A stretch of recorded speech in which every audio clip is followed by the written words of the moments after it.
नमस्कार दोस्तों, स्वागत है आप सभी का एक बार फिर से आपके अपने इस यूट्यूब चैनल पर। इस वीडियो में दोस्तों आज हम पढ़ने वाले हैं class third EVS chapter number 10 जिसका नाम है वस्तुओं की दुनिया। अब देखिए यहाँ पे क्या है कि इस चैप्टर में मुख्य रूप से हमारे आसपास जो वस्तुएं होती हैं बच्चे उनको जानें समझें, वो किन चीज़ों से मिलके बनी होती हैं और इसके अलावा उनके गुणों के आधार पे जो उनके अलग अलग प्रकार होते हैं जैसे कि पारदर्शी, अपारदर्शी, इस प्रकार से बहुत कुछ चीज़ें यहाँ पे बताने की कोशिश की गई हैं। जैसे कि उनके अलग अलग रूप होते हैं वस्तुओं के, ठोस, द्रव, गैस, इन सब की समझ हमें इस चैप्टर के माध्यम से बच्चों को देनी है। चैप्टर बहुत ही महत्वपूर्ण है एग्ज़ाम पॉइंट ऑफ व्यू से भी, कि भाई इसमें कुछ आपको फैक्ट्स मिलेंगे जो आपको याद रखने हैं। बात करूँ इस चैप्टर की तो ये यूनिट नंबर 4 के अंतर्गत आता है और ये जो यूनिट है ये आखिरी यूनिट है इस चैप्टर की। लेकिन ध्यान रखिएगा ये चैप्टर आखिरी नहीं है क्लास थर्ड का, ये चैप्टर नंबर 10 है और आखिरी चैप्टर जो है वो चैप्टर नंबर 12 है। जो यूनिट 4 है इसका नाम है आस पास है क्या क्या। तो एक तरीके से बच्चों में अपने आसपास की चीज़ों को लेकर के समझ, और चीज़ें भी कौन सी जो वस्तुएं होती हैं, और कुछ वस्तुएं जैसे कि जो प्राकृतिक होती हैं, कुछ मानव निर्मित या जिसको हम कृत्रिम कह सकते हैं, ये सारी चीज़ें बच्चों को यहाँ पे समझाई गई हैं।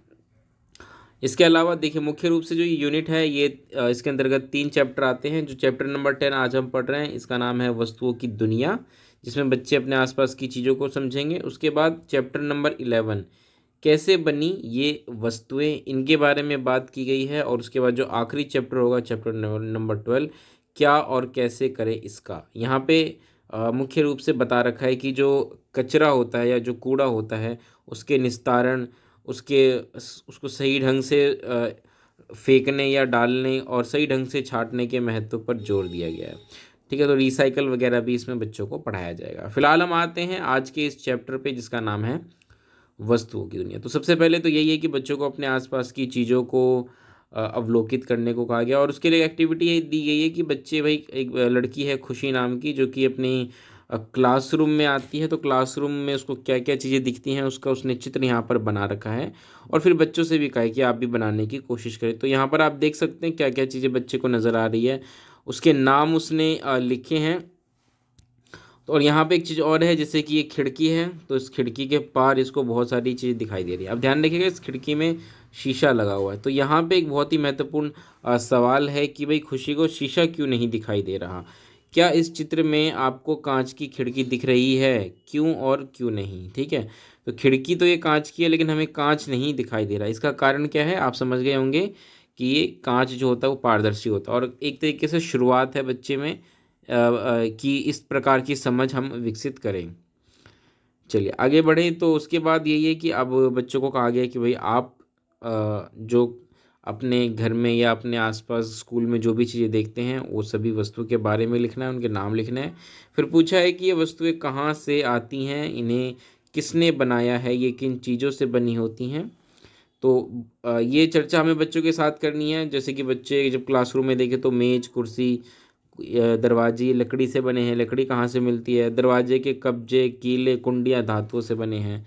तो इस तरीके से हमें बच्चों को बताना है। और यहाँ पे देखिए एक बहुत महत्वपूर्ण बात क्या लिखी है कि क्या आप जानते हैं धातुओं को धरती के भीतर बहुत गहराई में चट्टानों और तलछटों से खोदकर, जिन्हें अयस्क कहते हैं, से निकाला जाता है। तो जितनी भी धातुएं जैसे कि लोहा हो गया, तांबा हो गया, कुछ तो मिश्र धातुएं होती हैं, स्टील हो गया, ये सब आखिर बनते कैसे हैं, कहाँ से आते हैं, सोना, ये सब कहाँ से आते हैं, ये सब अंततः धरती से ही आते हैं। धरती से जो लावा जो निकलता है जब वो ठंडा होता है और उसके ऊपर एक के ऊपर एक परत जमती जाती है, तो कई सौ सालों में फिर जो ये अपना रूप परिवर्तित कर लेते हैं। और जो ये एक तरीके से जो ये लावा निकल रहा होता है ये होता है क्या है, ये यही अयस्क ही होते हैं। और फिर ये मतलब कि खदान जो होती है, जैसे लोहे की खदान या इस प्रकार से इनकी खुदाई करके इनको निकाला जाता है धरती से। ठीक है, अब ध्यान रखिएगा कोयला, पेट्रोलियम ये अलग चीज़ें, ये जीवाश्म ईंधन में आते हैं, उसके बारे में हम बाद में चर्चा करेंगे। लेकिन यहाँ पे मुख्य रूप से बच्चों को धातुओं के बारे में बताया गया है कि धातुएं जो होती हैं वो कैसे निकलती हैं। बच्चों को उनके परिवेश में सामान्य तौर पर पाई जाने वाली धातु जैसे लोहा, तांबा, एल्युमिनियम, सोना, चांदी, थर्मामीटर में मौजूद पारा या कुछ मिश्रित धातुएं जैसे स्टील, पीतल, कांस्य आदि, ये सब दिखाना है। और बच्चों को बताना है कि भाई मिश्रण क्या होता है। तो जब दो या दो से अधिक धातु जब को मिक्स करके कुछ नया बनाया जाता है तो मिश्रण कहलाता है। ये समझ बच्चों को देनी है हमें, ठीक है।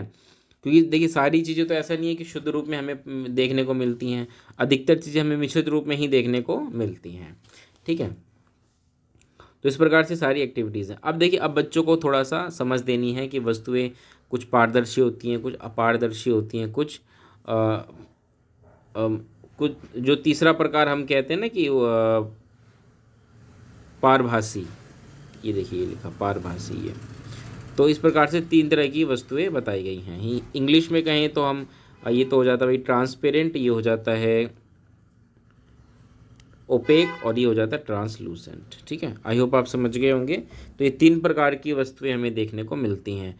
और यहाँ पे महत्वपूर्ण भी यही है कि हाँ, हमें बच्चों को बताना है कि भाई पारदर्शी क्या होती है, अपारदर्शी क्या होती है, ठीक है। और एग्जाम पॉइंट ऑफ व्यू से पता है कि भाई प्रश्न इस पर भी आ सकता है। तो जैसे कि कांच जो होते हैं वो पारदर्शी होते हैं। इसके अलावा अपारदर्शी में जैसे यहाँ पे देखिए लकड़ी, ये जैसे किताब है, ये अपारदर्शी है।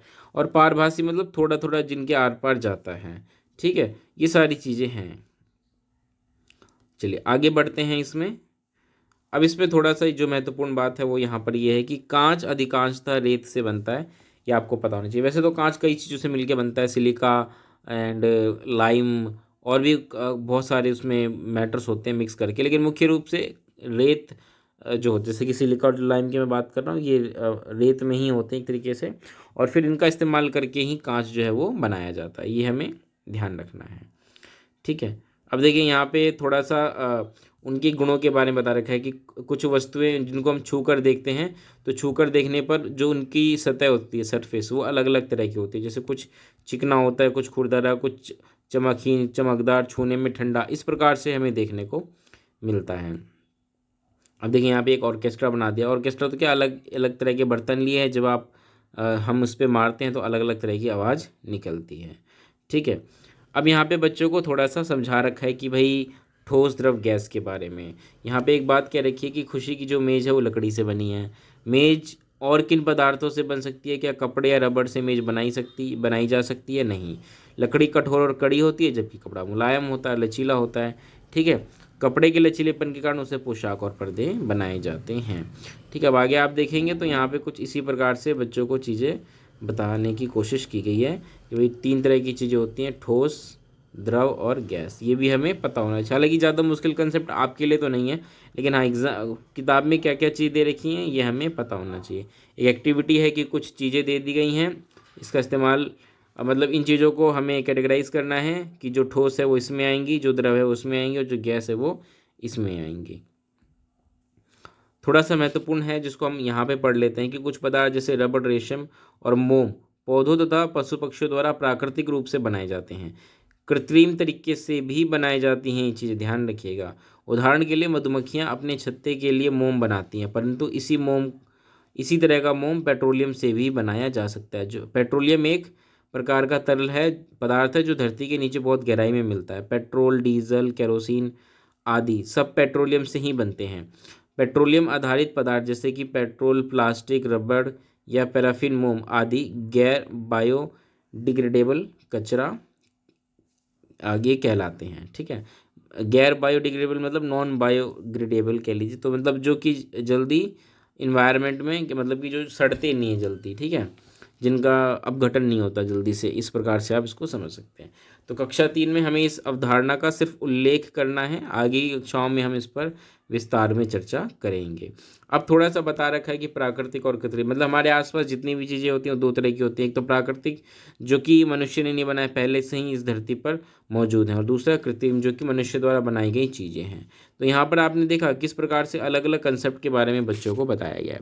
तो ले देकर के इस चैप्टर में यही है, बस बच्चों को वस्तुओं के बारे में ही बताना है, उनसे अलग अलग उनके रूप गुणों के बारे में चर्चा करनी है, जैसे कि उनके स्वरूप, जैसे ठोस, द्रव, गैस हो गया। इसके अलावा किस प्रकार से पारदर्शी, अपारदर्शी, पारभासी, ये तीन प्रकार हो गए, ये हमने सीखा, ठीक है। कृत्रिम, प्राकृतिक, ये हमने सीखा। तो ये इस प्रकार से हमें यही चीज़ें इसमें बतानी है। तो एग्ज़ाम पॉइंट ऑफ व्यू से भी जो महत्वपूर्ण बातें थी वो भी हमने साथ के साथ चर्चा कर ली हैं, जैसे कि मोम जो है वो मधुमक्खी का जो छत्ता होता है उसमें मधुमक्खियाँ भी मोम बनाती हैं, और हम इसको प्राकृतिक रूप से भी देखते हैं कि भाई जो पेट्रोलियम निकलता है उससे फिर मनुष्य जो होता है वो कृत्रिम रूप से जो है वो मोम बनाता है। तो ये सारी चीज़ें हमने इस चैप्टर में पढ़ी थी। इस चैप्टर में और भी कुछ खास इंपॉर्टेंट बात तो वैसे नहीं है। ठीक है, तो चलिए इस वीडियो को मैं यहीं समाप्त करता हूँ। अब हम मिलेंगे अगली वीडियो में नेक्स्ट चैप्टर में। तब तक के लिए नमस्कार, धन्यवाद।